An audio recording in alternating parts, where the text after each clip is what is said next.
Thank you to Surfshark for sponsoring today's video. What's up you guys, it's Katie, welcome back to Steal the Spotlight. Today I have probably my most requested video ever, so I'm actually kind of nervous. Hopefully this doesn't disappoint. I've had so many comments to do a Monster High inspired outfits video, so here we are. Probably would have been smarter to post this prior to Halloween because their outfits do lean a little bit more costumey, but that's why I wanted to give a disclaimer today. We're not trying to recreate their exact outfits.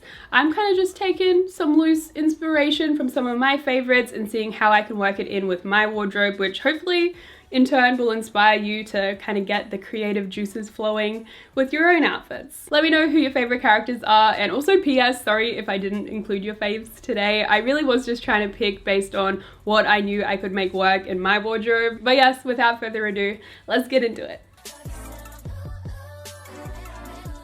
Claudine Wolf, hands down the best look of the entire group. Changed my mind. Sadly, my wardrobe did not pull through to recreate the exact look, but I did have these purple animal print pants that instantly I thought is something she would own in her closet. From there, I drew the purple up into the top and then had to finish it off with a cropped leather jacket and some faux fur trim. I actually love how this one turned out. I think it's really cool and definitely something I could see her wearing. But the cherry on top of it all for me is of course this hairstyle. I've been seeing tons of cat hair ear tutorials on TikTok, and this felt like the perfect excuse to finally try it out. And now I kind of want to wear my hair like this every freaking day. Some of you have probably already seen that dressing like dolls video I did, in which I included two Monster High looks. They were Scara Screams and also Frankenstein, and today I wanted to try Frankie again because I know she's definitely a fan favorite, but I didn't want to just reuse the outfit I already shared. So instead I've taken a super loose interpretation of her overall character design. Pretty much this is the look that I would come up with if I was tasked with costume design of like a very casual live action 2020 version. It felt like a must to keep the base of the outfit plaid. Unfortunately, I didn't have the blue tone she did. Instead, I had to deepen it a little bit to this navy set I already had in my wardrobe. And I don't really know why, but for some reason, she just gives me the vibes of the sort of person who would be into the sweater vest trend, so I threw that on. To toughen it back up a bit, I threw on the harnesses, and I also think this does a good job of just breaking up that one block color of cream that was thrown in the center. Although this look is one of the least similar, it's also one of the most wearable of the bunch for me, and I think it makes it the perfect example that you can take very subtle inspiration from some of your favorite things and completely transform them into your own interpretation. And I find, for me at least, that doing that rather than a simple copy and paste makes me feel so much more comfortable and confident in the outfit.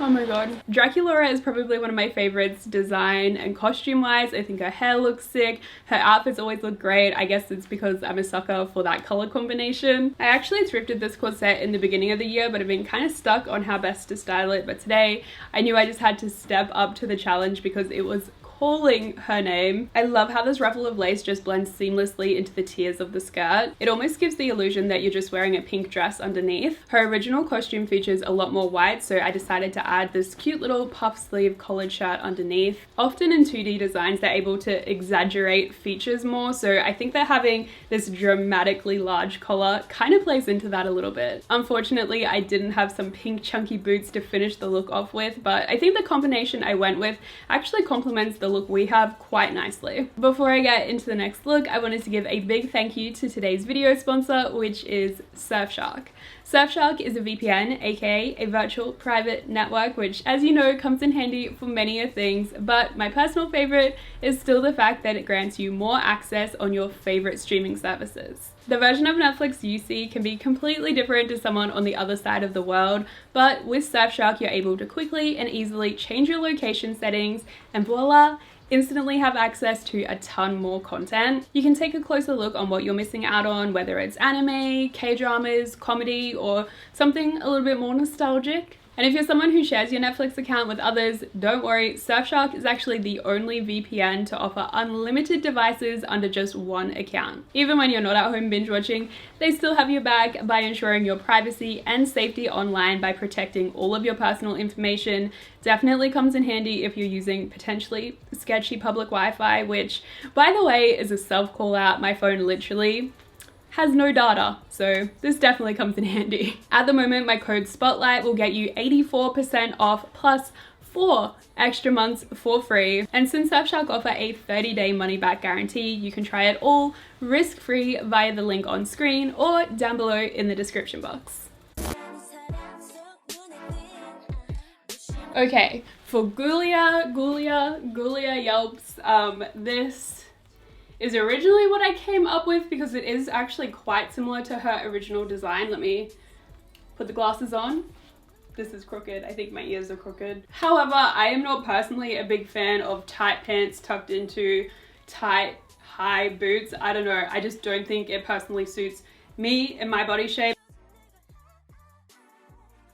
Okay, I instantly feel more comfortable switching into the wide leg pants. I just enjoy this fit 100 times better now. I also just think that this silhouette is a little bit more modern, definitely brings in some street style influence into the mix. I kept the clashing patterns the same as hers with the cherry print and the stripes, although hers has more of a white base to it, which is why I added this little under boob corset thingy-majiggy. If you're not a big fan of fishnet, then that's rough, buddy, because I'm definitely featuring a lot of it in today's video. I don't know, it just feels like a staple when it comes to Monster High. Hopefully you can tell that this is my take on Abby Abominable. That word is...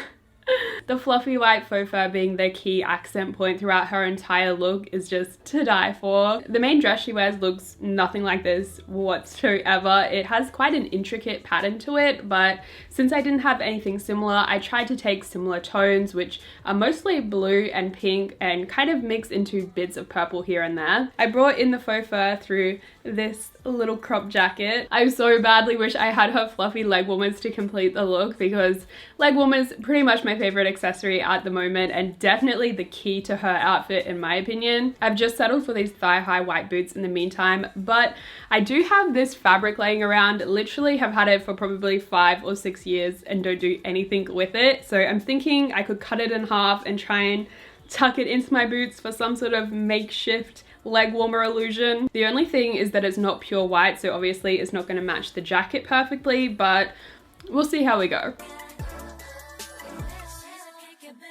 I feel like from the color combo of the top half, you could think I was going for a Venus McFlytrap look, but no. This is actually my take on Monica Decay. I mostly wanted to do this look because of the pants with this kind of bleach stained denim. Typically when I've styled these in the past, I've stuck to pairing them with darker tones, so I actually love that this really opened my eyes to new ways I can wear these. This ended up giving me kind of weird, quirky mid-2000s Disney star styling, which can be very cringe, but for some reason I also find somewhat fun. I didn't have a dark wash denim vest with green paint splatter on it, so I had to opt for just a solid green one instead, and then tried to sprinkle some pink accent points throughout. Sadly missing out on pink in the boots, but I do think this really chunky platform plays into that bad bitch energy that I feel like we really need for her look. This is probably going to be the wild card of the bunch. I really wanted to take inspiration from one of the male characters to do a bit of a gender bender kind of situation, and honestly a lot of their looks I wasn't really vibing with, but I thought I'd keep it simple and went for Kieran Valentine. He obviously has a very classic old century sort of inspiration with his vampire concept. I tried to keep that going with the kind of flouncy, lacy shirt. Of course, had to layer on some red over the top too. I could have stuck more close to the original by wearing some black pants, but I've had these shorts for a while and never break them out. You guys know I'm not really big on styling shorts, but these just felt right with the exposed zipper, the lace-up sides. Totally seems like the sort of thing one of the Monster High dolls would be styled in. Originally, I was thinking the length of these would team up really nicely with some thigh-high boots, but then I just couldn't look past the red and black flame platform boots. I think they really put a welcome twist on the look.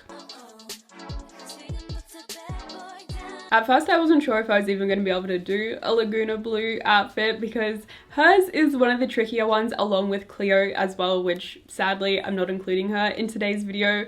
Please forgive me. But yeah, Laguna's original design is quite an interesting one. Definitely has a retro feel to it with those shorts. And also I think just this kind of turquoise blue and bright pop of pink is always going to feel like a bit of a throwback, which at first I found quite challenging. I didn't even know how to go about tackling this, but decided to base the look around this skirt. The high shine of this fabric kind of reminded me of her shorts, as well as this trimming down either side that matched in with her color palette. These tops were the only two I had that came somewhat close to her colors and also somewhat matched the rest of the ensemble. I thought adding the fishnet for extra texture would also complement her concept nicely. I know this one already feels like I'm really grasping at straws here, and it's only made worse by the fact that I couldn't find matching socks. So you can either just imagine they're a pair, or I don't know, maybe going for like the lopsided look kind of works out. I don't know.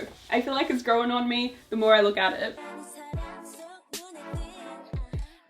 I think I was actually most excited for Elizabeth because this sort of aesthetic is something that I have loved for so long, but never actually dabbled in myself. Believe it or not, I actually did get this dress before I started playing this video. I know it probably looks like something that I bought specifically because honestly, I feel like I kind of nailed this one, but no, this had been in my liked items on YesStyle for the longest time. I finally bit the bullet and got it, and I'm so glad I did. This style of dress definitely teams best with a petticoat underneath to really puff it out. Unfortunately, I didn't have one, so I literally just have like a $2 kids tutu from the cheap shop, but you know what? It's doing its job. And also to really accentuate that silhouette, I just cinched it all in at the waist with this corset belt.